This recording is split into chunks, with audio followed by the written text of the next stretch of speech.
11h17, dans la première partie, on a parlé enjeux. Qu'est-ce qui marche? Comment accélérer un peu?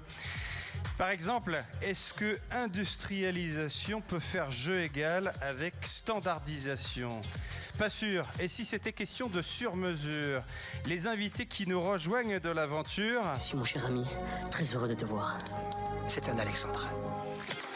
Pour en parler avec nous, Julien Fléchard. Ils sont nombreux dans la table ronde de Julien Fléchard. Venez nous rejoindre, directeur industrialisation chez Bouygues Construction. Thierry Mignot, PDG de Flovea. Pascal Chazal, PDG de Heursit. Vincent Ballion, architecte chez Bellacour Architecte. Xavier Jaffray, PDG de l'Eco 2. Et Pierre Guéheneux, le local de l'étape, directeur R&D, partenariat stratégique chez Dassault Systèmes. Bienvenue à vous. La rencontre de la construction durable.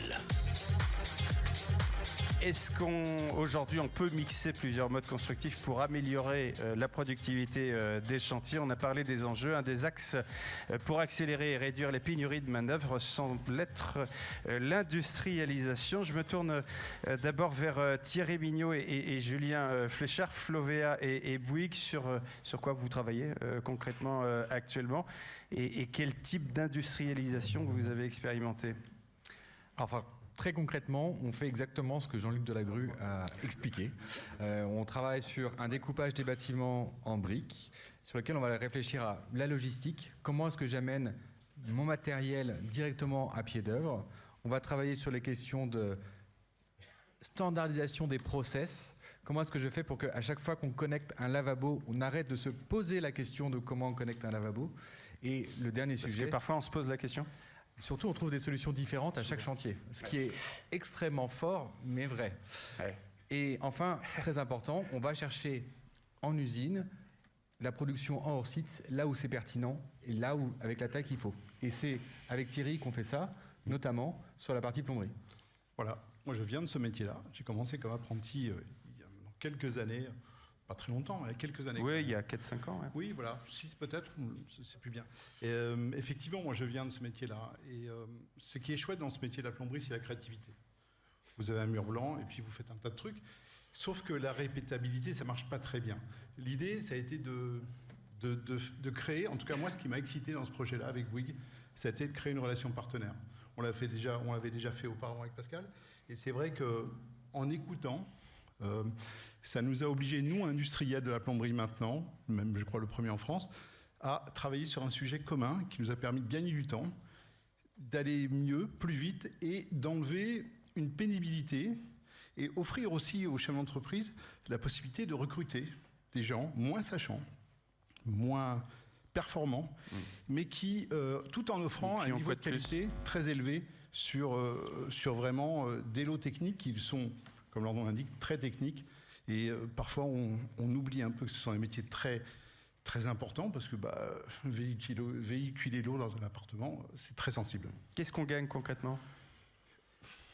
Alors nous, très concrètement, on passe de là où avant on faisait l'adduction d'eau dans votre immeuble collectif, donc le placard, là où il y a tous les compteurs, il fallait quelqu'un qui passe 4 heures avec des seaux à tout coller, et généralement un certain nombre de fuites. On passe à une demi-heure de pause d'un ensemble qui a été testé en usine et qui fonctionne bien. Voilà. Ouais.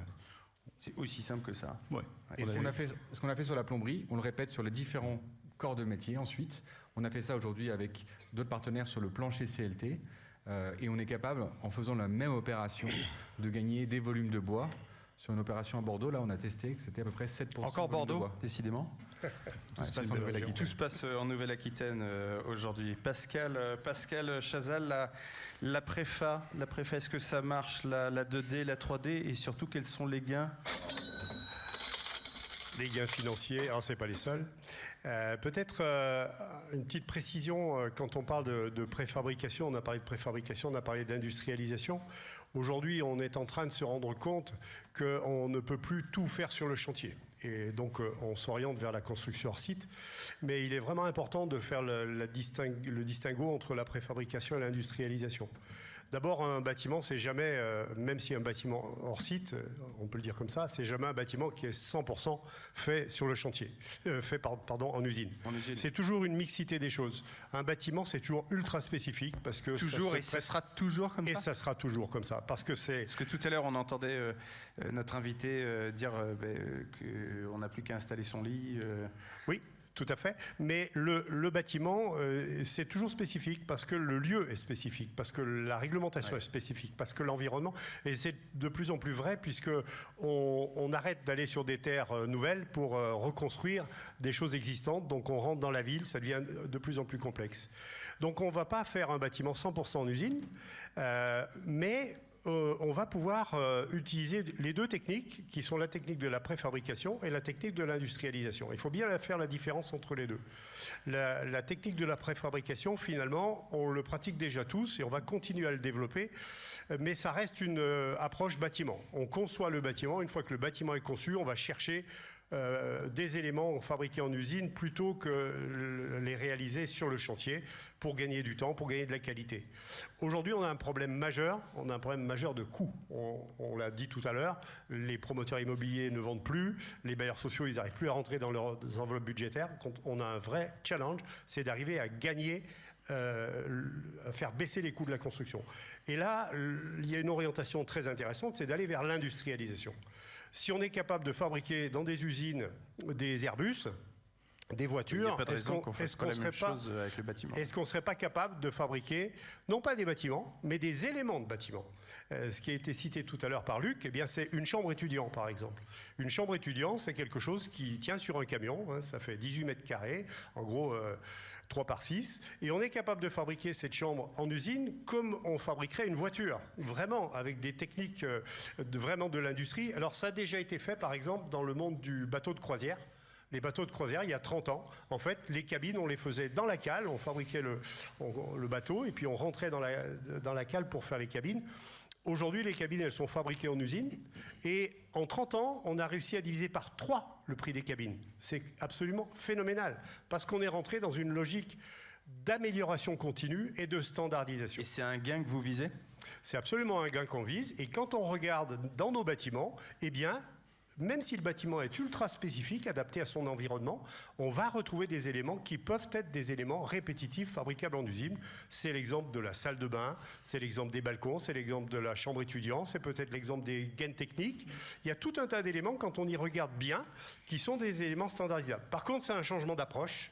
Il faut apprendre à intégrer dans son projet des éléments fabriqués en usine et pas chercher à tout réinventer à chaque fois, ce qui est notre culture dans le bâtiment. Le 18 octobre dernier était signée la charte de la construction hors site. Qu'est-ce qui va changer ? Alors c'est vraiment quelque chose d'important. On voit qu'il y a une prise de conscience que d'aller vers la construction hors site va nous permettre d'accélérer la décarbonation du bâtiment.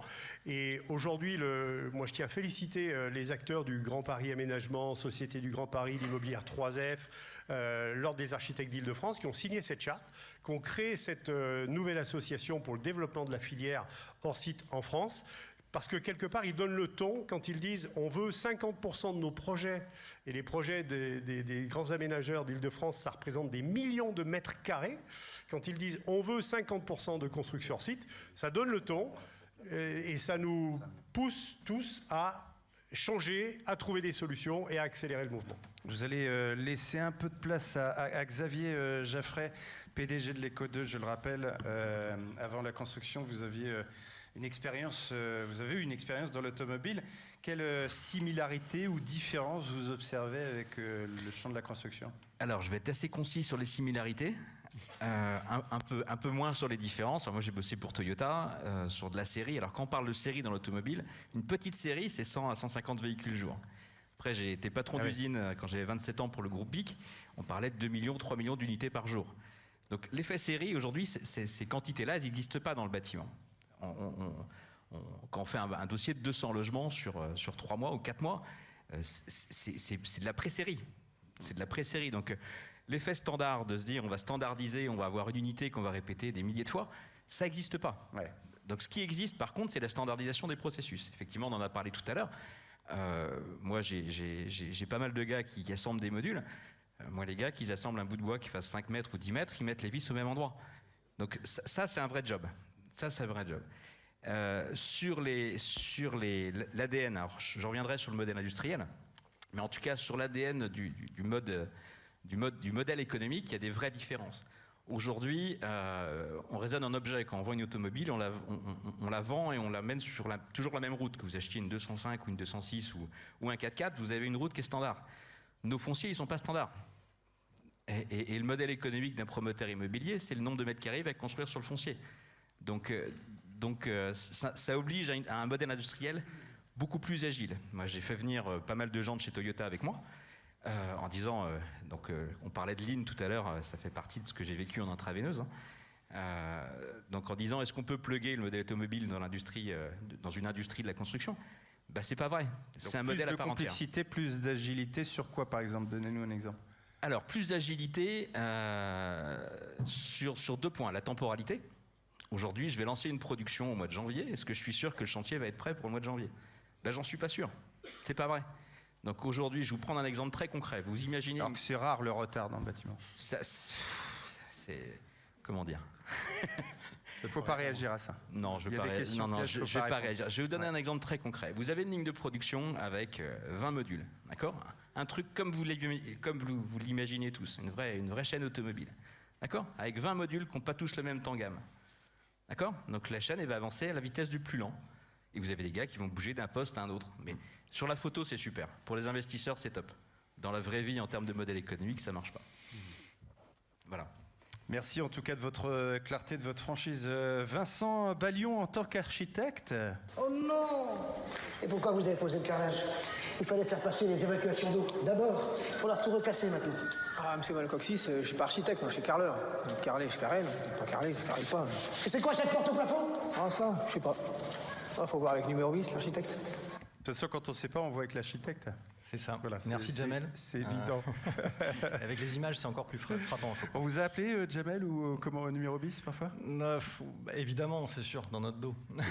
Ça vous arrive. Quel est votre point de vue, vous, en tant qu'architecte, sur l'industrialisation de la construction? Est-ce que c'est intégrable à votre métier? Est-ce que c'est attractif aussi pour un architecte? Alors, je pense que dans le cadre de l'industrialisation, il faut déjà commencer par traiter de la pertinence. Donc je pense que nombre d'acteurs ici ont déjà argumenté sur la pertinence de l'industrialisation. Donc du coup, vous vous sentez obligé de dire la même chose? Non, parce que performance technique, parce qu'on va avoir des qualités d'ouvrage qui peuvent être meilleures, et ça c'est un fait par rapport à ce qu'on constate aujourd'hui, qui est un système un peu à bout de souffle sur la qualité d'ouvrage livré. Il suffit de s'en convaincre des statistiques sur l'insatisfaction à la réception des logements. Environnemental, parce que on voit bien qu'il y a une pression environnementale qui est plus élevée avec des réglementations que l'on a choisi d'appliquer en France et qui sont contraignantes et dès la conception. On sent que c'est plus facile de maîtriser l'aspect carbone, l'aspect énergétique dans une chaîne de fabrication industrialisée que sur un chantier. C'est un fait.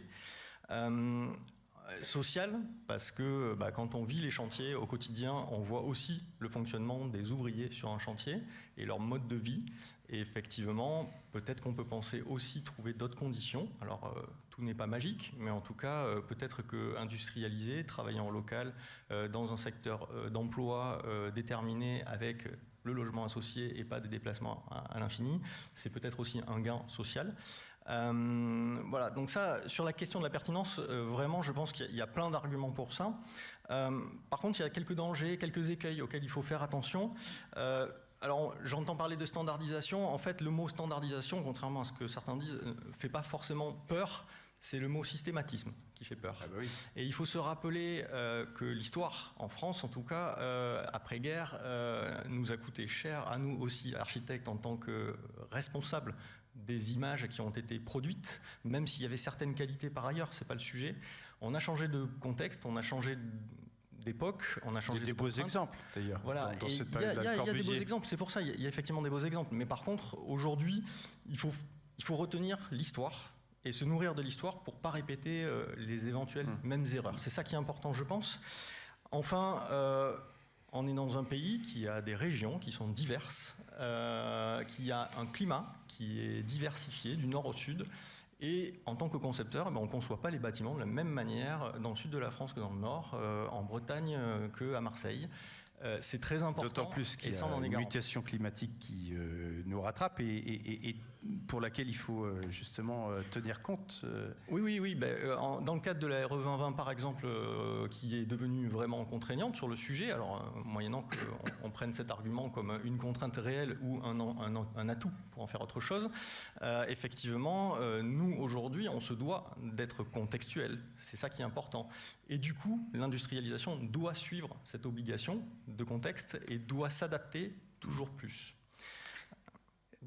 Un dernier mot peut-être pour nous dire à titre personnel, qu'est-ce que vous en pensez? Parce que là, j'ai l'impression que c'est l'architecte qui s'exprime avec sa fonction, mais vous, c'est quoi votre ressenti de l'industrialisation? Alors, c'est vrai que c'est quelque chose qui peut faire peur aujourd'hui, parce que, encore une fois, quand un changement est rapide, puisque c'est un peu le cas de la situation en ce moment, on a des changements rapides qui s'opèrent, quand on les subit, c'est quelque chose qui peut être effrayant. Donc, il y a un frein au changement, à l'attitude du changement.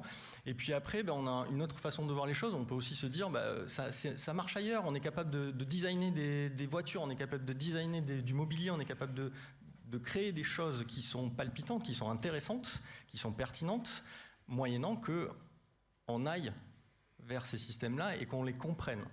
Et moi, aujourd'hui, je pense que le numérique nous y aide par le biais de la méthodologie BIM dans un premier temps. C'est une première façon de se parler entre nous. Se parler, c'est bien. Apprendre à se connaître, c'est encore mieux, et je pense que c'est un peu l'enjeu d'aujourd'hui. Pascal Chazal, industrialisation du sur-mesure ou standardisation? Comment est-ce que vous prenez, d'abord dans les termes, et puis surtout comment est-ce que vous prenez en compte les enjeux, les besoins des architectes? Alors bien sûr, on comprend parfaitement le besoin de l'architecte de créer, à chaque fois qu'il va créer un bâtiment, c'est un bâtiment qui doit être vraiment intégré dans son environnement. Et les réponses, elles sont multiples. Je le disais tout à l'heure, on peut avoir des bâtiments avec des spécificités absolument uniques. Celles-ci, on ne va pas chercher à les industrialiser. On va peut-être même continuer à les faire sur le chantier d'une manière tout à fait classique parce qu'on a un grand savoir-faire dans le bâtiment. Par contre, on va peut-être trouver des éléments, y compris dans ce bâtiment très spécifique, qui vont être répétitifs.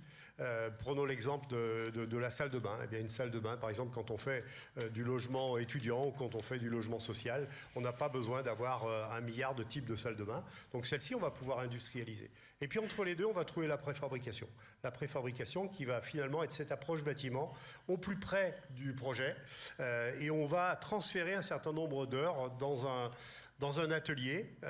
Ça va réduire les délais de chantier, ça va améliorer la qualité. Et c'est une démarche qui est extrêmement vertueuse. Et le mélange de tout ça va nous permettre de progresser.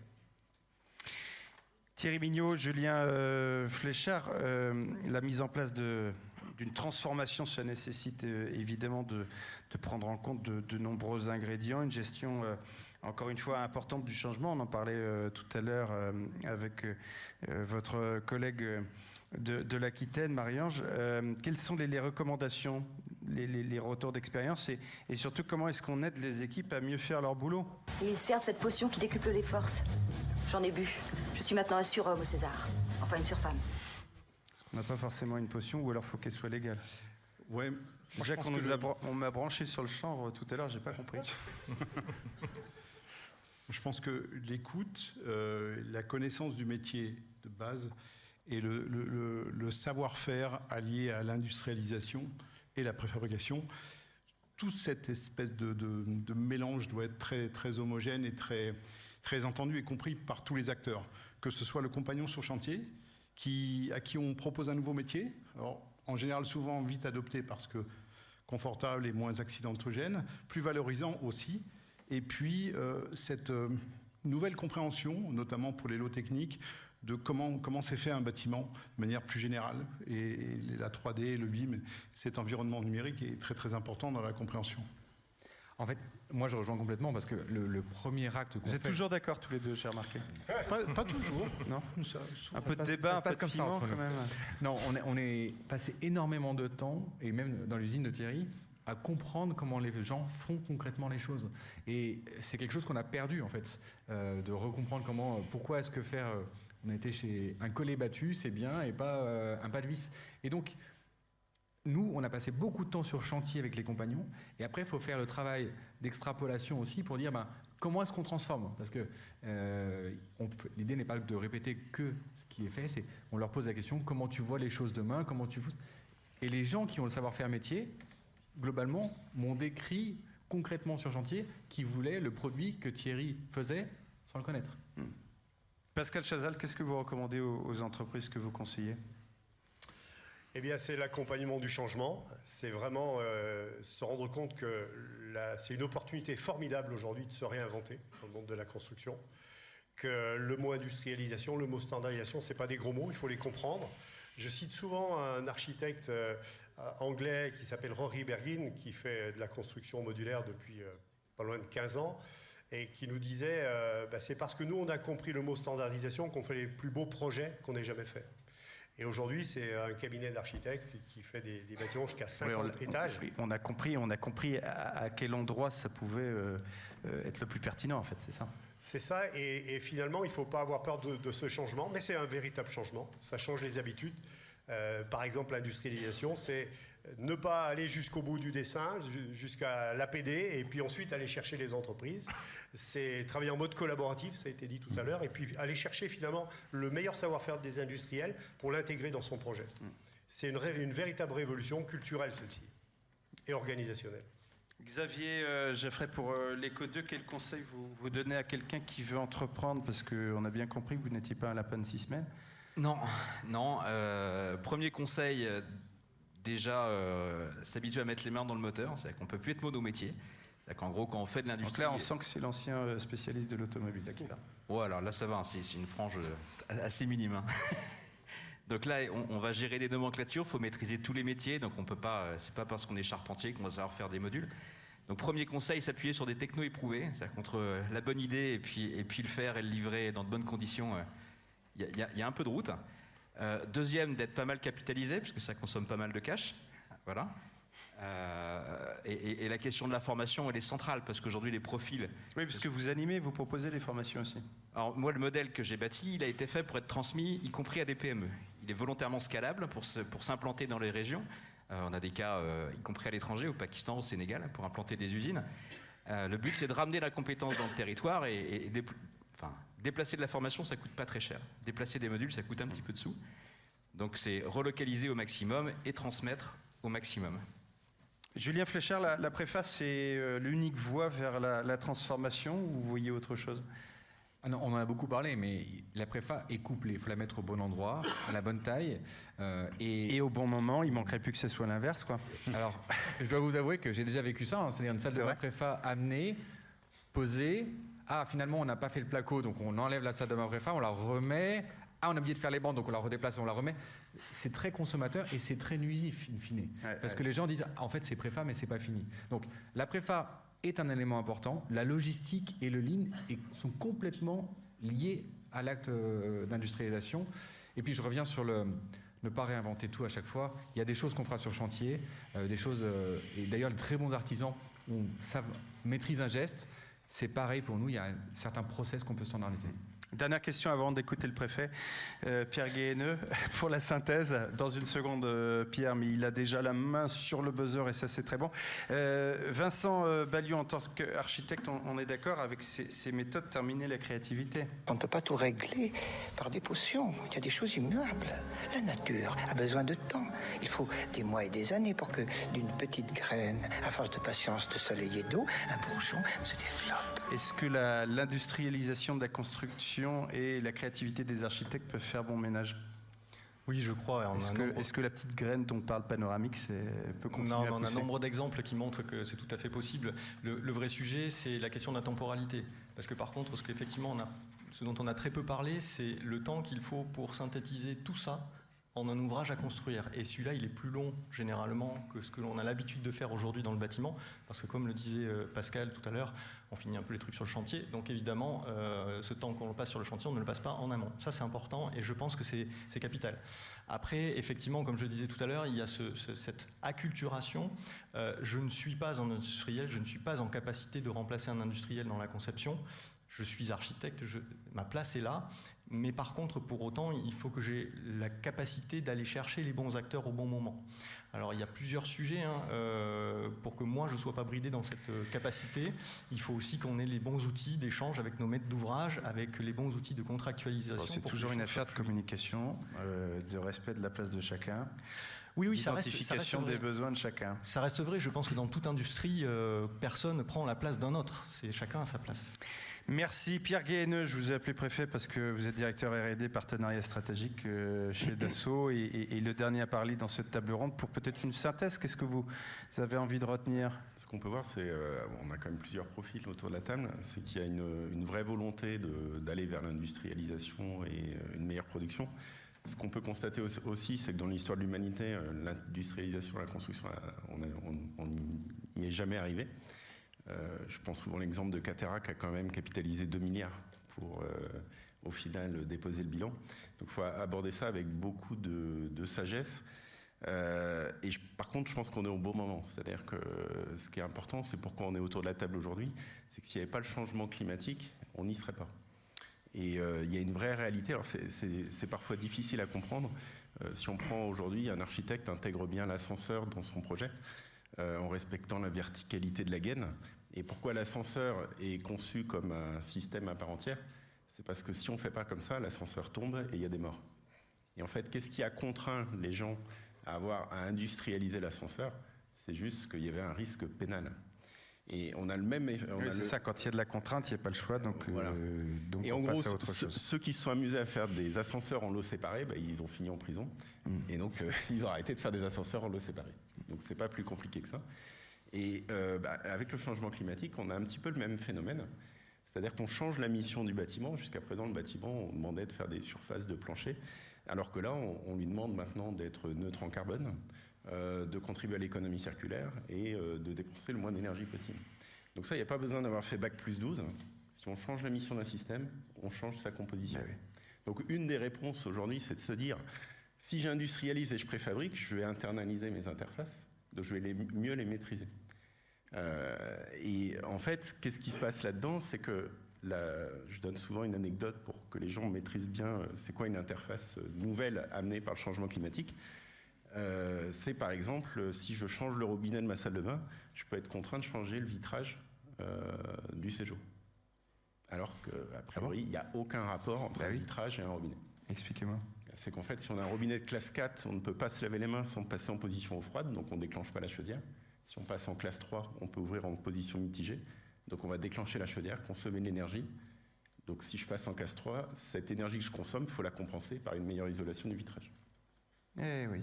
Et donc je crée... Vous l'aviez, vous? C'est un métier. Tout le monde l'avait? Et donc, c'est moche de me laisser seul sur ce coup-là. Toutes ces interfaces font exploser les coûts. Et pour gérer cette complexité, alors c'est là où on a plein d'opportunités, c'est qu'on a des innovations technologiques industrielles qui permettent de repenser les systèmes et des innovations digitales, notamment avec le cloud, et la maîtrise des modèles, parce qu'en fait, derrière, il y a des maths, derrière tout ça. On le fait de manière intuitive, mais c'est des modèles qu'on crée pour pouvoir réorganiser notre filière. Et donc ça, c'est la troisième voie, c'est-à-dire que oui, industrialiser et standardiser, c'est une réponse, mais plus que tout ça, quand on écoute les différentes personnes qui ont participé, ce qu'on essaie de faire, c'est de standardiser des modèles. Et l'avantage du modèle digitalisé, c'est qu'il peut se transporter partout sur la planète. Et quand on parlait de capitalisation des projets, Xavier soulignait qu'il fallait un peu de cash. Le coût de développement d'une voiture, c'est 1 milliard.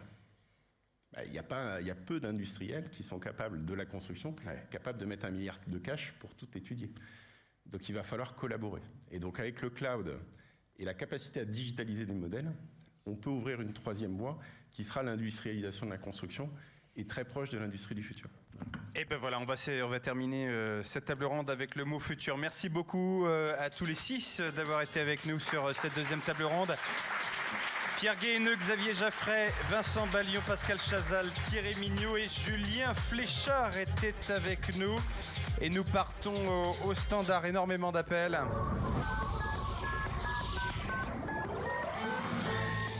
Un appel de Gérard. Bonjour Gérard. Gérard Mentor. Oui, bonjour, Gérard Mentor. Bon, je voulais juste vous dire, c'est bien beau votre discours sur le digital, mais en quoi ça va changer ma vie sur le chantier, ça? C'est toujours la même histoire. On me dit qu'il faut que je passe au BIM, je m'y mets, je paye des mecs pour me faire les belles maquettes, et après je vois mes conducs chercher leurs crayons à papier partout pour refaire des crowbars à tout bout de champ. Alors, ok, on entend. Quelle est votre question, Gérard? Bah, en gros, en quoi ça va changer ma vie, le jumeau numérique? À part avoir un joli gadget qui permet de voir mon bâtiment en 3D. Eh bien, on va y répondre. Votre appel tombe vraiment à brûle-pourpoint, Gérard. Merci de votre appel. On va en parler tout de suite avec Marion. Venu, Gérard, vous avez entendu l'appel de Gérard Mentor à l'instant. Vous avez certainement envie de lui répondre. D'abord avec une image. Oui, regardons l'image. Eh bien, regardons l'image. Alors, qu'est-ce que vous voyez? Un éléphant, un âne ou une tortue? Eh bien, on voit plein d'animaux. Donc, l'éléphant, l'âne, Tu vois la tortue? le chien, le chat, la souris La tortue? et la tortue. Ok. Ah oui, il faut la chercher, la tortue. Ouais. Et voilà, on est sur En le effet. vrai. Le poisson, ah oui, j'avais pas vu le poisson. Le moustique aussi. Le moustique, il est où, le moustique? Il est vers Ah oui, d'accord, ok. Ah oui. Ça, c'est un colibri, ça, non? Je sais pas projeter. C'est un gros moustique, quand même, hein, qui existe qu'en Camargue. Voilà, c'est ça. On est tranquille. Il n'y a pas de Camarguais, là, qui pourrait venir témoigner sur le sujet? Bon. Alors, donc, on peut voir plein de choses, en fait. Hein, c'est ça, Marion? C'est ça. Et donc voilà. Donc chacun observe le monde avec sa vue. On a ses propres définitions et ses attentes. On entend beaucoup de discussions de la même manière autour du BIM. Ce qu'il est, ce qu'il n'est pas. Il y en a qui pensent que ça doit être une espèce de métaverse, qu'on doit tout pouvoir voir en 3D. De toute façon, quand on ne sait pas aujourd'hui, on dit métaverse. C'est pratique, il y a tout. Voilà. Exactement. D'autres, ils pensent qu'il faudrait qu'il y ait chaque ascenseur en opération pour avoir une espèce de tour de contrôle pilotée par intelligence artificielle. Et pour d'autres, c'est toujours un croquis qui préfère se dessiner pour savoir ce qu'ils doivent faire. C'est un peu tout ça. Ouais, pas c'est un peu tout ça. Mais si c'est un peu tout ça, ça fait beaucoup. Ouais, c'est vrai. Donc finalement, est-ce qu'on ne devrait pas voir ça comme une gigabase de données? Et chacun ensuite pourrait voir les informations dont il a besoin et pas plus. Donc c'est un peu ça la différence entre le BIM et le jumeau numérique. C'est ça, enfin pour moi. Je pense qu'il n'y a pas besoin d'ajouter de la complexité à un architecte. Il a à spécifier son ouvrage, pas à modéliser chaque petit détail, chaque petit boulon. De la même manière, on n'a pas à demander à un compagnon de télécharger 3 gigas de données pour juste mettre un problème sur un projet. Chacun a sa place et puis il est vachement mieux gardé, disait ma grand-mère bretonne. Exactement. Chacun son métier. Donc faire confiance à la technologie. C'est ça. On a besoin de faire confiance à la technologie parce que chacun doit avoir cette vue à jour et il doit nous afficher ce dont on a besoin. Mais après, il faut qu'on travaille un petit peu parce que c'est à nous de définir comment ça doit marcher tout ça, cette collaboration. Donc le jumeau numérique serait avoir une vue adaptée du modèle pour mon usage. Voilà, ça commence par ça. Mais disons maintenant qu'on a ça, est-ce qu'on utiliserait tous déjà le jumeau numérique? Aujourd'hui, pourquoi on retournerait vers le papier? C'est parce qu'on sait que ce papier, c'est pas simplement un bout de papier, mais c'est un document validé par des personnes avec une responsabilité engagée. Parce que non, on ne veut pas porter la responsabilité d'autres, simplement pour des raisons de système informatique. Ce problème de confiance, c'est la raison pour laquelle on a créé le PLM, qui est en fait le fait de mettre une information dans un système, mais aussi son circuit de validation. Et le concept du PLM, c'est digitaliser l'information. C'est ça, comme ça, chacun voit que ce qu'il peut voir, et il est sûr que c'est bon. Ouais, c'est pas sa faute. Oui, déjà. Et puis c'est de valider pour que plus personne ne doute, en fait. Hein. C'est ça, parce que sinon on ne veut pas l'utiliser. Et puis de l'afficher. C'est ça, à tout le monde. Donc ça semble basique, hein, mais ça peut être compliqué, c'est critique, surtout si on veut collaborer dans un univers que tout le monde maîtrise. Donc ça semble basique, et donc si on reprend le jumeau numérique, donc serait une vue adaptée du modèle pour mon usage, ça je l'ai dit, et puis une donnée correcte et validée. C'est ça. Donc une fois qu'on a fait ça, la grosse partie du travail est effectuée. On peut maintenant collaborer, simuler. Donc souvent on imagine ça comme des modèles de toutes les couleurs qui sont animés et nous montrent les comportements physiques, mais pas que. Si on prend par exemple le Boeing 777, c'est cette capacité qui a permis de passer de 7 prototypes physiques à un seul. Mais pour ça, ils ont dû y travailler un peu, digitaliser à la fois l'avion, mais aussi ce qui a permis de le construire, parce que on n'évolue pas seul dans le vide. Et si le 777 était construit aujourd'hui, en 2023 ? Si c'était construit en 2023, probablement, on aurait des sujets d'IoT, de big data, pour mieux le calibrer, le tester, pour être toujours plus proche de la réalité, sans vivre les problèmes de la réalité. Donc en conclusion, le jumeau numérique, vue adaptée du modèle pour mon usage, une donnée correcte et validée, et puis une capacité à simuler mes options. Oui, c'est ça. Donc si on boucle la boucle, le BIM versus le jumeau numérique, comment ils se coupent ou se recouvrent. Selon moi, c'est un peu le même but, mais il y en a un qui serait plus monolithique, l'autre plus complet. Certains disent difficilement accessible, mais bon, comme dirait Périclès... Tu cites Périclès ? J'ai même pas peur. Alors, quand tu dis « comme dirait Périclès », tu peux le faire façon comédie française. Comme dirait Périclès, ouais. Si on veut obtenir quelque chose que l'on n'a jamais eu, il faut tenter quelque chose que l'on n'a jamais fait. Et ben voilà, très bon, t'es très doué déjà sur ton expertise, mais alors sur Périclès, c'est top. Tu restes avec nous parce qu'on va jouer au blind test si vous êtes joueurs. Vous êtes joueurs, messieurs, dames ? Ouais, allez, une petite pause très courte sur un blind test. Tu veux faire juge de touche ?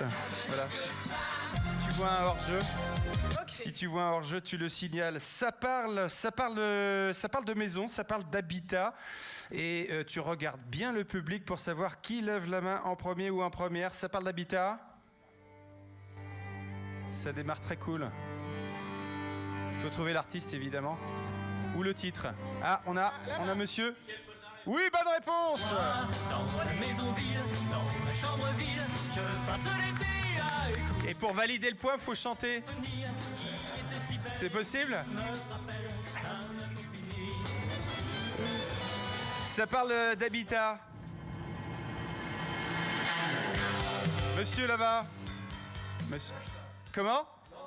Là. J'ai pas entendu. C'était Madness, bonne réponse. Il a dit quoi le monsieur d'abord ? Ah, t'as pas entendu non plus. Madness House en 83 avec en plus le générique de l'émission Déco en télé. Tiens, un breton. Un breton des Côtes d'Armor. Qui a levé la main ? Monsieur ? Non, c'est pas Benabar. Non, il est des Côtes d'Armor. J'ai toujours... Renan Luce, bonne réponse. Bonne réponse avec les voisines. J'ai toujours préféré aux voisins, les voisines qui sèchent leurs dentelles au vent. Ça parle d'habitat toujours. La mer. J'adore en fait. À chaque fois. Quelqu'un a des nouvelles de Charling Gans ? Non, personne. Voilà. Tu as regardé ça, Marion ? Mais non, t'as pas l'âge, t'es trop jeune. Et puis on termine avec... Je vais finir avec une prog nostalgie en fait. Oui, si. VG Dream, bonne réponse. Il a quel âge le garçon qui a répondu ? Ah bah voilà. Je savais. En fait, c'était pour toi. Ramenez la coupe à la maison. Merci beaucoup, merci d'avoir joué au blind test. On repart sur la 3e table ronde. Merci Marion.